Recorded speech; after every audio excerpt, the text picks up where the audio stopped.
Good morning, Kansas City. Welcome to Uncanceled on KCMO Talk Radio 95.7 FM. I'm Kevin Kietzman in the desert with the Kansas City Royals. We'll talk a little baseball on the show later today as we went to the game in Surprise, Arizona last night. It was a great night. A lot of home runs, a lot of scoring, a lot of fun. It was pup night. There were dogs everywhere. I mean, we were in heaven out here in the desert. It was a really nice 78-degree day and a pretty nice evening. Kind of a light hoodie weather evening at the ballpark last night. We'll get into some of that a little bit later on. We're going to spend some time talking about some news in the media today as we have outlets that have had to fact check themselves after fact checking Donald Trump. We got layoffs. We got late night comedians changing their stripes, and we have Democrat politicians all of a sudden talking about the Republican Party and how on fire it is.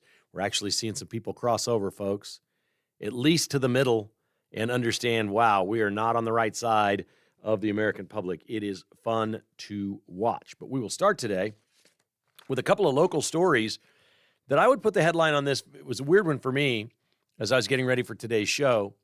I worked for 10 years in the 90s at Channel 4.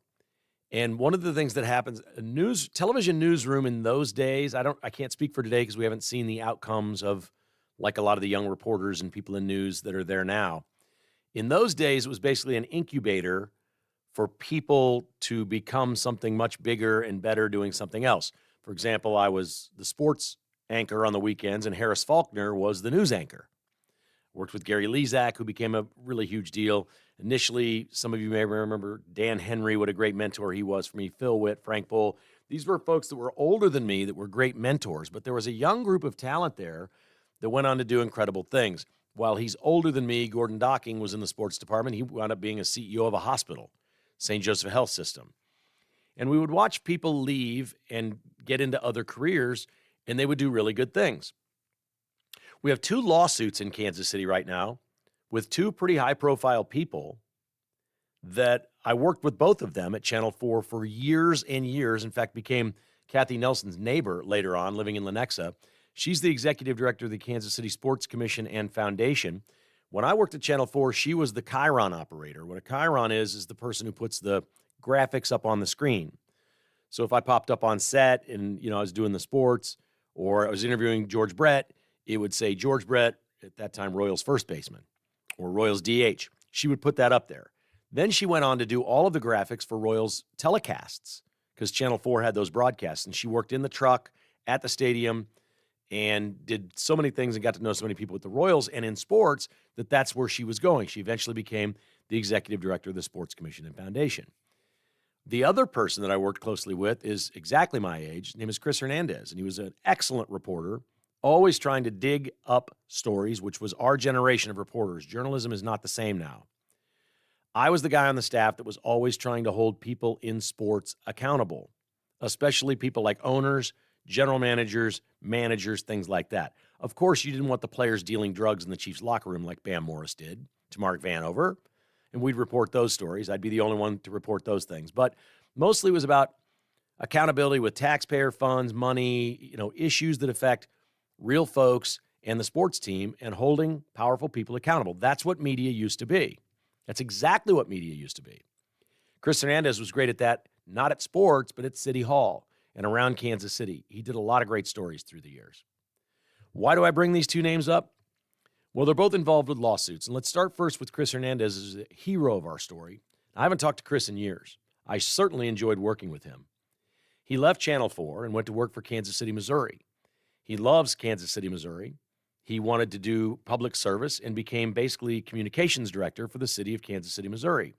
You'd recognize him if you saw him. When there was a fire, when something happened, when there was an event, he would be the spokesperson for the city. Think of the White House press secretary. That was Chris Hernandez for Kansas City, Missouri.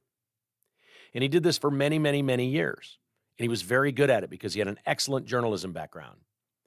And we always thought of Chris Hernandez as fair and honest and upfront. Later in his career, in his 50s, he got sideways with city manager Brian Platt and the administration at City Hall because they were asking him now to lie to the media, which is lying to the public. And after this happened for a while, he wouldn't stand for it anymore. And he wound up getting basically demoted, stayed with the city, sent to another position, no possible chance of advancement.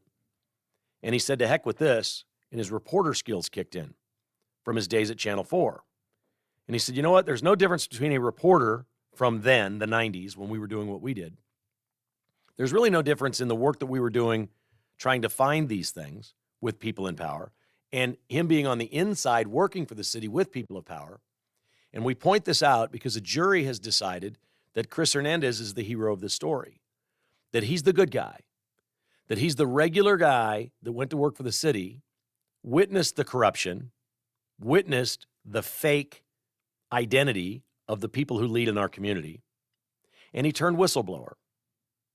And he came forward and he filed a lawsuit, and a jury awarded him $928,000 yesterday, nearly $1 million, because the people at the city were telling him, as the communications director, to lie to the media, therefore lying to the public. There can be no public trust when you know your government's corrupt. Doge is doing this on a massive scale. Chris Hernandez, in his way in Kansas City, did it in his own way by saying, this isn't right. What they're asking me to do is bad business. The city's learned a lesson. It's not $100 million, but it's a solid lesson. He got his back pay, which I think was $228,000 for the years that he has not worked. And then he got $700,000 essentially in damages. I think that's a legitimate lawsuit. I think that is as good a reason to sue an entity or a government or Brian Platt or anybody with the city as any reason I can think of. If you're on the inside and you know the government is lying to the public and lying to the media, you come forward, blow that whistle, and sue their pants off. That's holding them accountable. I'm proud of my generation. I have a lot of younger people in media now that will poke fun at me or look at people of my age. There's a lot of ageism in America, and I'm not really there yet. People really like to make fun of people in their 70s and 80s. So I'm not really there yet, but there's plenty of people that look at me and go, oh, yeah, you're the old guy. Yeah. We did it right. We knew up from down. We worked our asses off. We worked really, really long hours, hard hours for very little money. That Channel 4 newsroom was loaded with young talent and tremendous mentors of people that understood journalism. Most of that generation was forged by the Watergate journalism, which we can look back on differently now than we did then, but it still was holding people in power accountable. It was the same thing. Chris Hernandez won't get a lot of headlines here other than the final suit, whatever. They'll probably appeal it. But it takes some stones. It takes some guts, and I'm proud of him. That's my generation of people, and the folks that worked at Channel 4 back in the day were awesome. Kathy Nelson was also awesome. And we have a separate lawsuit now. A man named James Lemons was at the Chiefs parade after the Super Bowl a year ago, where 23 people were injured when there was a mass shooting. One died. James Lemons was shot at that event. He has now filed a lawsuit because the parade was not safe, and he does not believe enough precautions were taken to provide security. There was a failure, and there was no conduct beforehand to prepare for such a plan. It sounds like a legitimate lawsuit to me until you learn he's suing the Kansas City Sports Commission and Foundation. And at the top of that foundation is Kathy Nelson. I got a lot of criticisms of the Kansas City Sports Commission. Not really any of those are hers. It's basically the structure of the organization that the most powerful people in Kansas City own and operate a charity called the Kansas City Sports Commission, sit on a massive board and control everything.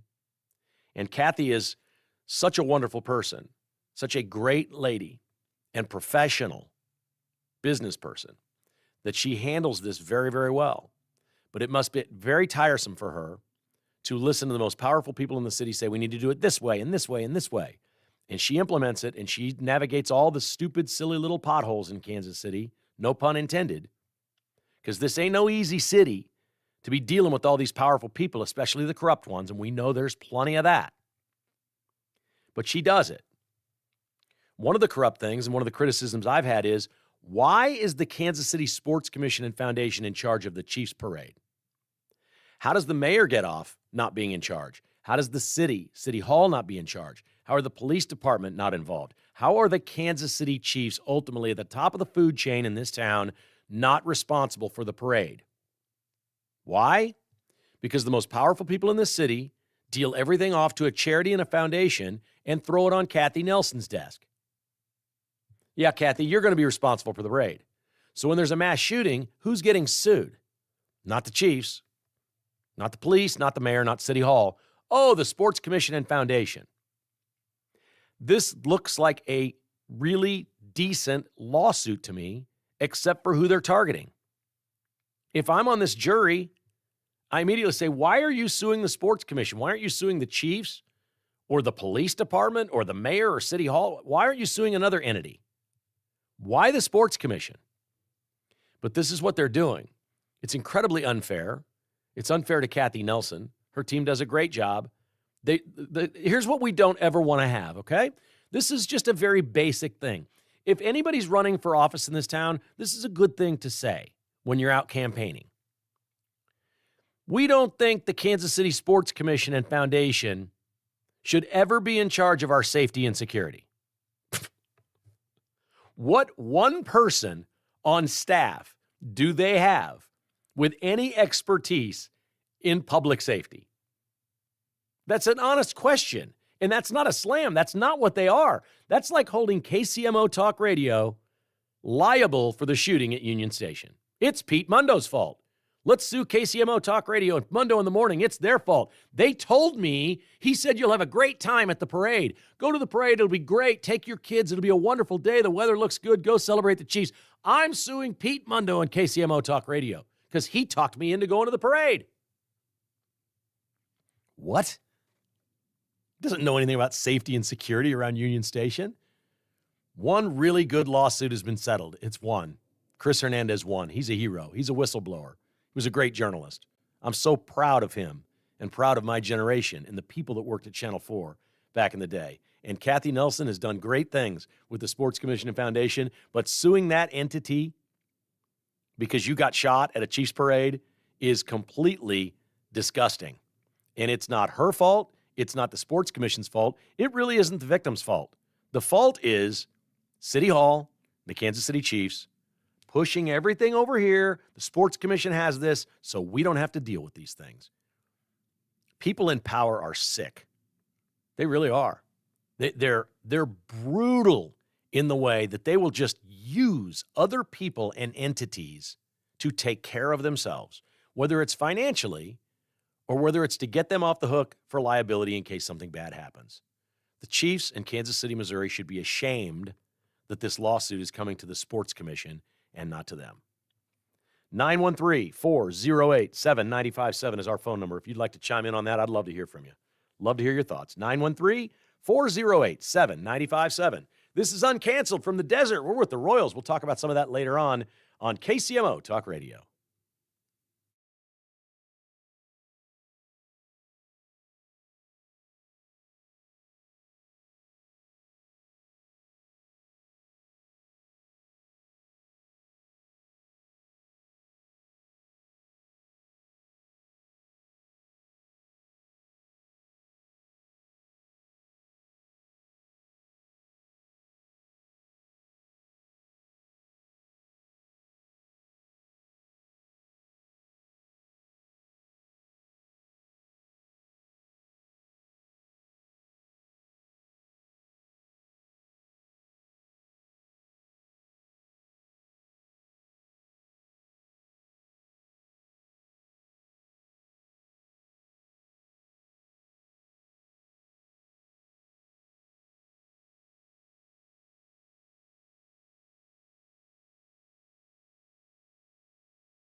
From Leawood to Liberty, it's Kevin Kietzman Uncanceled on 95.7 FM KCMO Talk Radio.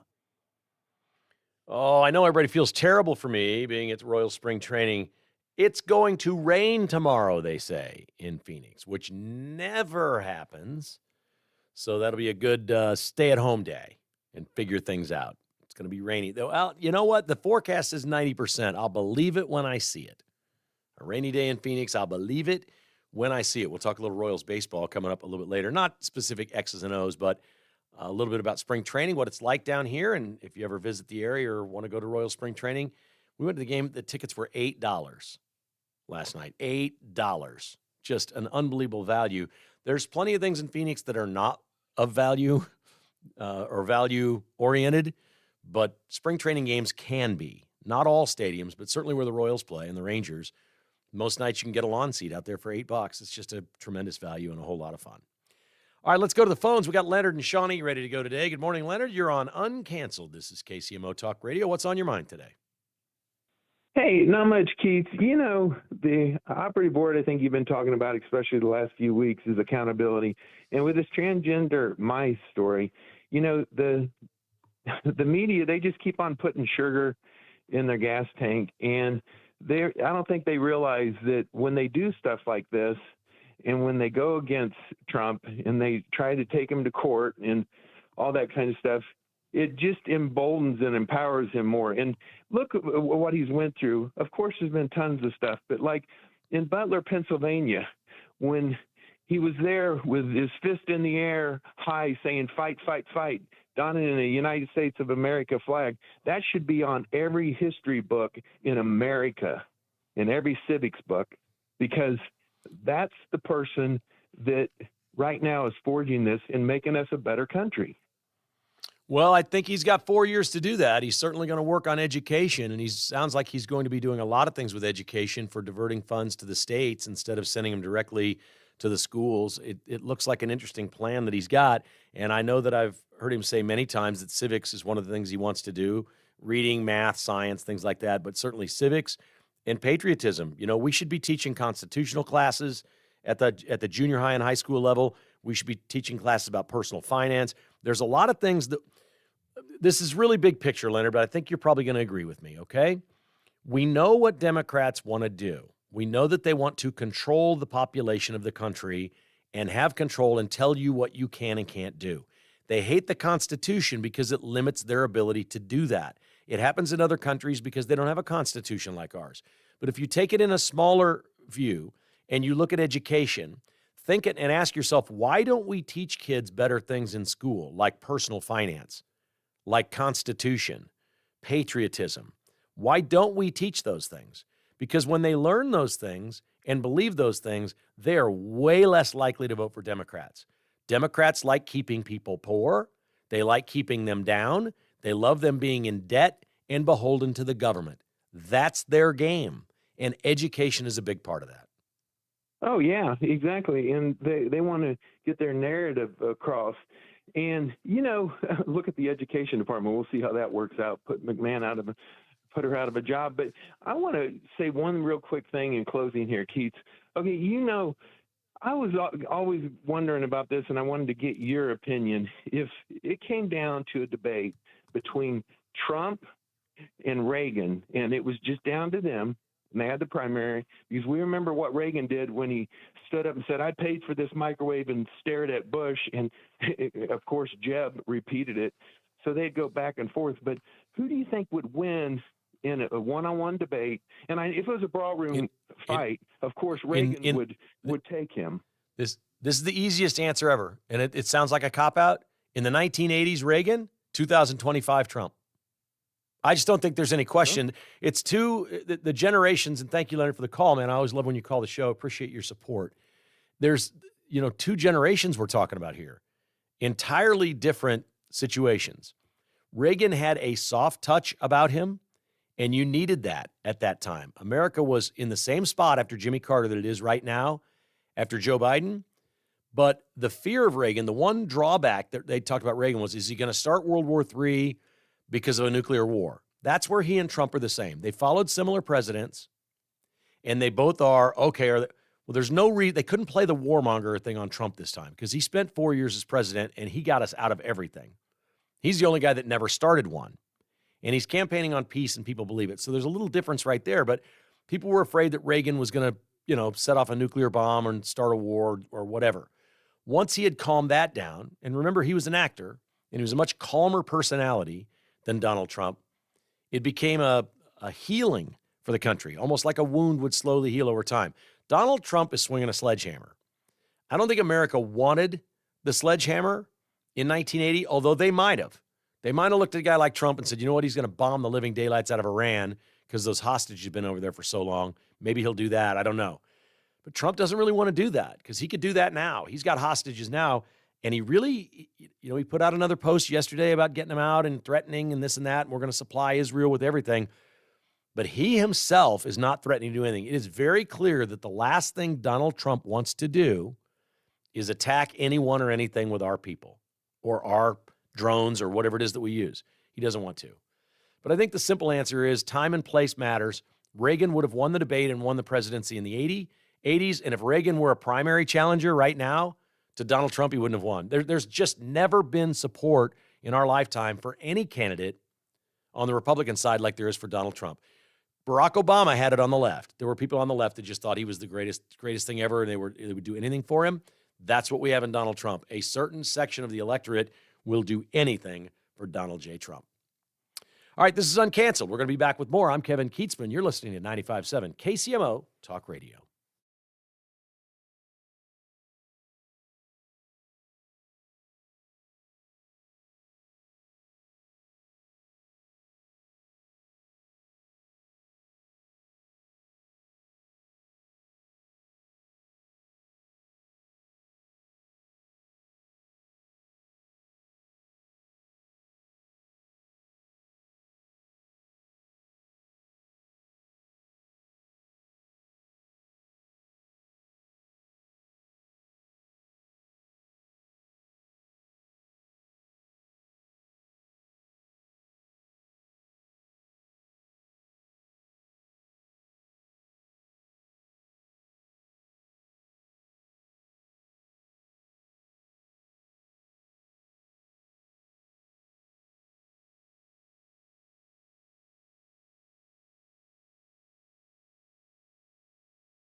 From Overland Park to Oak Grove, it's Kevin Kietzman Uncanceled on 95.7 FM KCMO Talk Radio. Great to have you with us. Thanks so much for listening to KCMO Talk Radio, 95.7 FM. We are in the desert with the Royals. We'll talk a little spring training in a bit, but let's spend a moment or two here talking about media and the ever-changing landscape of media and coverage. And this is a direct, it's the wake behind the Trump ship, basically. So everybody laughed and mocked Gavin Newsom for starting a podcast. I get it. It's like, okay, what's he going to do? He wants to run for president, obviously, in 2028. So he has to figure out right now, while he's not running, what works and what doesn't work. What doesn't work for him, he knows. A lot of his record in California does not work for him. But I will warn you, the man is great at making it sound like all the things that have failed there didn't fail. He is really, really good at this. Having a podcast, he will sharpen his skills, and it's easy to see what he's going to do with it. He had Charlie Kirk on. Charlie Kirk is a conservative, and his group does all kinds of great things on college campuses with young people. He's based here in the Phoenix area, and young people really love Charlie Kirk. You probably know who he is. And he has him on as a guest. And he's sitting there talking to Charlie Kirk, and he totally puts him at ease. And you can just see Kirk falling right into the trap. This is unbelievable.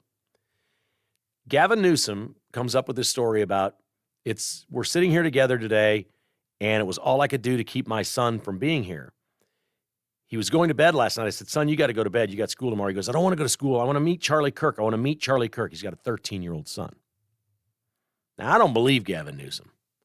But Charlie Kirk did. And that scares me a little bit. Because Newsom's sitting there right in front of him saying, yeah, Charlie Kirk, he sees your stuff and is curious. And he goes, it's got me a little worried. And, I need to find out why this is all happening and why Donald Trump won and why the Republicans are gaining so much momentum. I need to figure this out. And I'm learning some of it through my son who's learning it from you. And I'm thinking to myself, only because I know interviewing and I know media and I don't trust people on the left, this sounds like a bunch of hooey. But Charlie Kirk didn't think it was hooey, and he was sitting there. Maybe we should defer to him. He thought it was legit, and he goes, I'd love to meet him. We're going to have him to Tampa. We've got an event next year. He should come down to Tampa. It's going to be a bunch of young Republicans. He'll learn a lot, this and that. And Newsom's like, well, I don't know if I want him to go that far, or something like that. I bring this up because I see so many people on the left right now kowtowing to Trump. We didn't really see it in that speech Tuesday night by the Democrats there, but those are elected officials that are from very liberal areas that wanted their base voters to know that they're down for the cause. They hate Trump, this or that. Gavin Newsom can't be that person. If he wants to run for president, anybody that wants to run for president, you can't get kicked out of that speech, pounding your cane, interrupting the president. That's not going to do it. It's going to take somebody on the left that is a moderate, somebody that convinces America, I'm not that old party. I'm the new party. Barack Obama did it successfully. He was lying. We know that.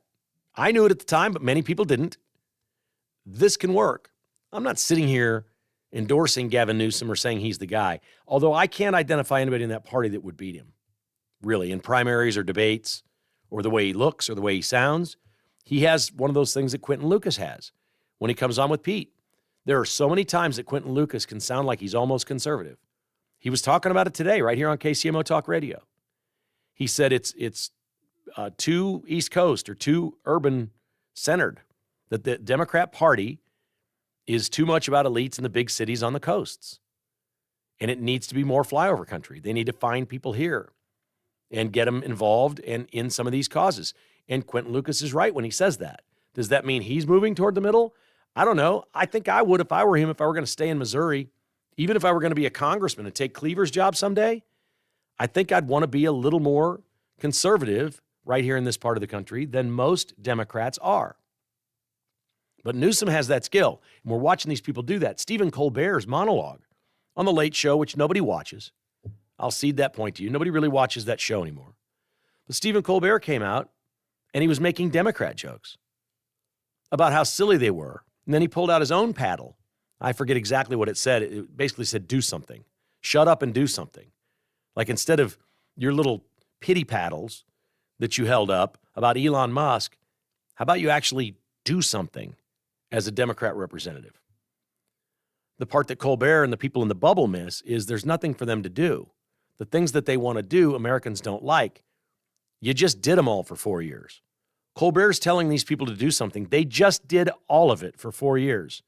And America just flipped the middle finger in the air at all of them and said, we're not doing this anymore. We don't like your policies. The Democrats need to reconsider their policies if they want to win. They need to get in line and say, you know what? Trump did this, and Trump can't run again. You can go run now as a Democrat and say, you know what? He did this and this and this that were pretty good. We applaud him for that. And give yourself some balance and get people's minds to be open, because right now, everybody in the middle is voting Republican. They're not even considering voting for Democrats. They see the Republicans as the party of common sense, and they see the Democrats as extreme and basically un-American. That's the only way you can explain low ratings. ABC News is laying off 200 people. ABC News laying off 200. We freaked out in Kansas City over 100 people. ABC News is 200. Nobody knows this story. You don't hear the Democrats on the left. What about Channel 9? Maybe they should do a story about ABC News laying people off. I'm sure they did plenty about the IRS people in Kansas City. Why not their fellow journalists getting axed by the company that owns their network? The most beautiful part of all this, as these media giants are toppling because they've been in the wrong lane, they don't drive in the lane most Americans do. They're trying to force stuff down our throats that we are uninterested in. We don't want to change.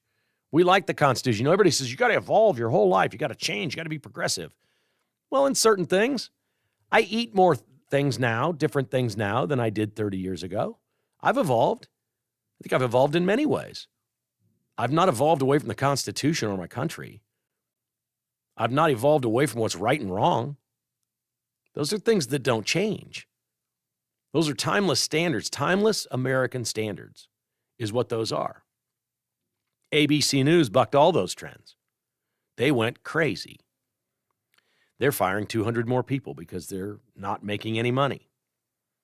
They affiliated with a man named Nate Silver. You may remember Nate Silver's name. Nate Silver was at one time by Democrats. Well, all of D.C., but mostly Democrats. The swamp loved Nate Silver. They're like, he's the smartest guy there is.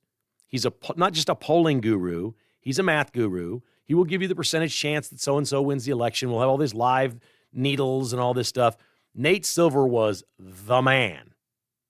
He was, well, you know, Fauci. When Fauci said, we are science, Nate Silver was the kind of guy that says, I am politics. I've polled everybody. I know who's going to win by how many, and I can tell you right now. And they all believed it. And he started something called 538.com, and it was their Bible. It was everything, especially to Democrats, but Republicans watched it too. Everybody was told this is the smartest guy, and he knows everything. Until Trump came down the escalator and threw a giant wrench in 538. Polling was no longer accurate. Trump voters lied to pollers on purpose. If a pollster calls you, lie to him. Do it. Mess with the polls. They're not good for America. Polling is not good for anything. It's fun to talk about, and I talk about it on the show. It's entertaining. But let them just be wrong. As they say, let them pound sand or eat cake or whatever. So he starts 538, and then ABC decides they're going to acquire this entity. So they're the only ones that can use it. The other networks can't. So they get it. They think they've got this big acquisition. Big leftist acquisition, 538.com.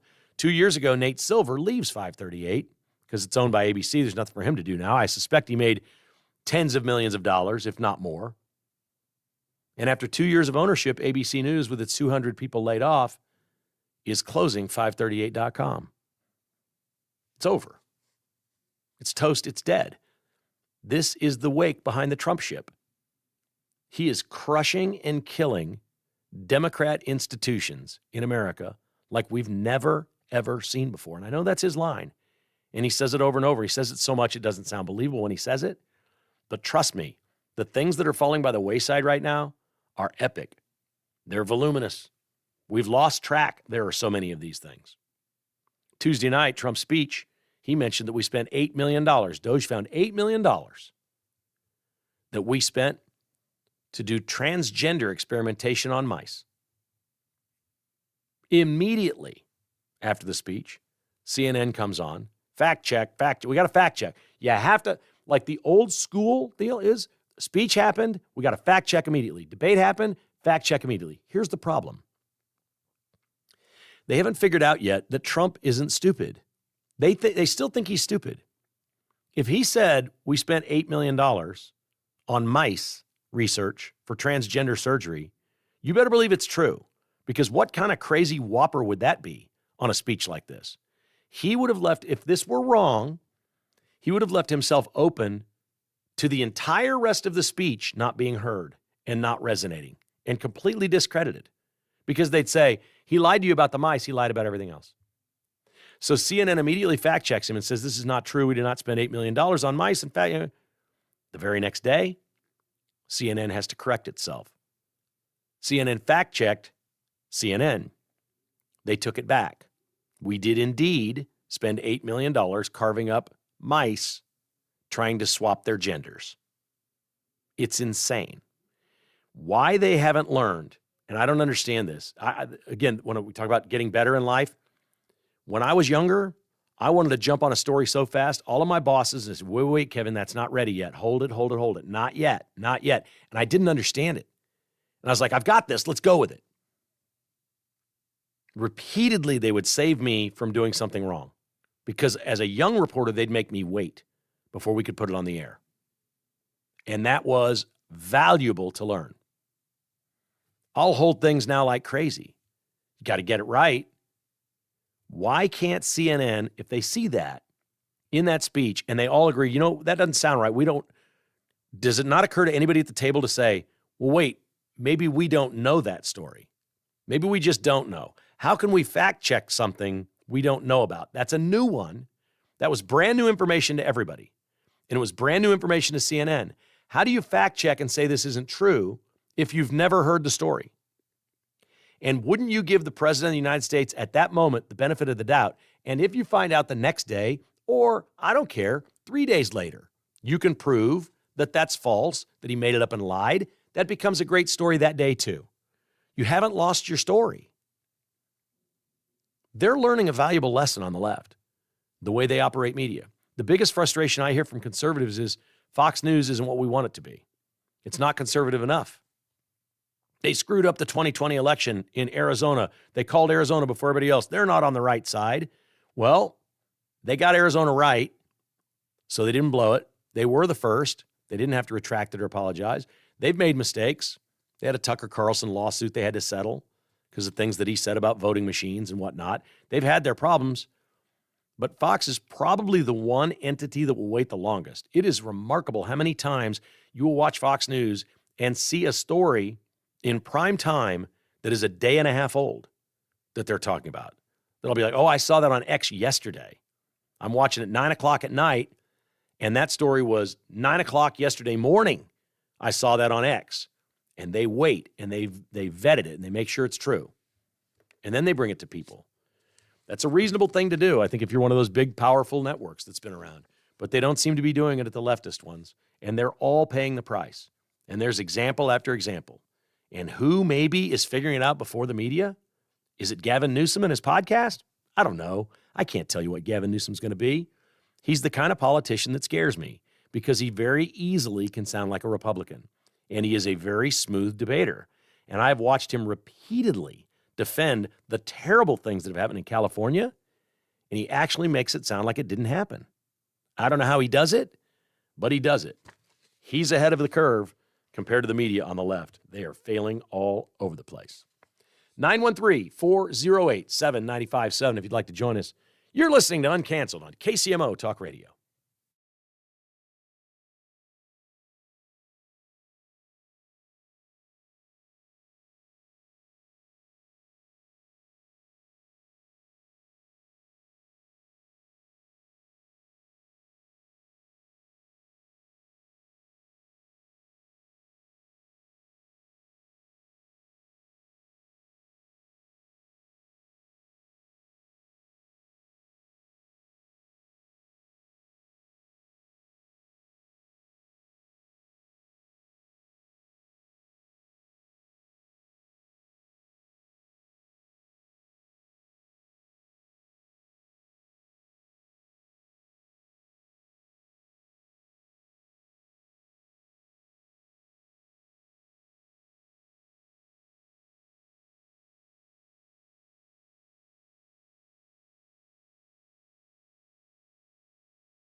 From Gardner to Grain Valley, it's Kevin Kietzman Uncanceled on 95.7 FM KCMO Talk Radio. Welcome back to the show. The Dan Bongino Show is coming up at 11. Stick around for that one. We've got a post from Donald Trump here this morning about tariffs in Mexico. It's rare that you see a sweet tweet, I guess we'll call it. This isn't a tweet from Truth Social. Trump posts, after speaking with President Claudia Sheinbaum of Mexico, I've agreed that Mexico will not be required to pay tariffs on anything that falls under the USMCA agreement. This agreement is until April 2nd. I did this as an accommodation and out of respect for President Sheinbaum.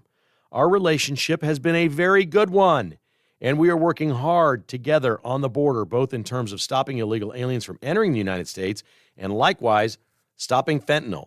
Thank you to President Sheinbaum for your hard work and cooperation. How about that? Please the man and get the shout out. Love that one. Way to go. Sounds like Mexico's on board with helping out. Let's get Canada whipped into shape. Make Canada great again, baby. Let's do this. We got our man Mark back in studio. Mark, I was at spring training last night. I know you were probably a little bit jealous. You love baseball. And you had the Royals played the Mariners. You have a favorite Mariners player, correct? Yes, I was born in Seattle, so the Mariners are my second favorite team. So I love Julio Rodriguez. He's my second favorite player next to Bobby Witt Jr. Julio hit 2 home runs last night. Ah, nice. And he was having a good time out there in center field with the fans. My podcast today is about how bad of a dog parent me and Jessica are. We brought our dog, obviously, with us and called the stadium yesterday to see if he could go sit on the lawn seats. And they didn't answer because it was a night game. They were closed. So I look at the policy online. It said no dogs except service animals. So we don't take him. We arrive at the front gate to buy $8 tickets on the lawn, and it's pup night. Oh. There must have been 1,000 dogs. Hey, at least Jessica got to see some dogs out there. You have no idea how bad we felt.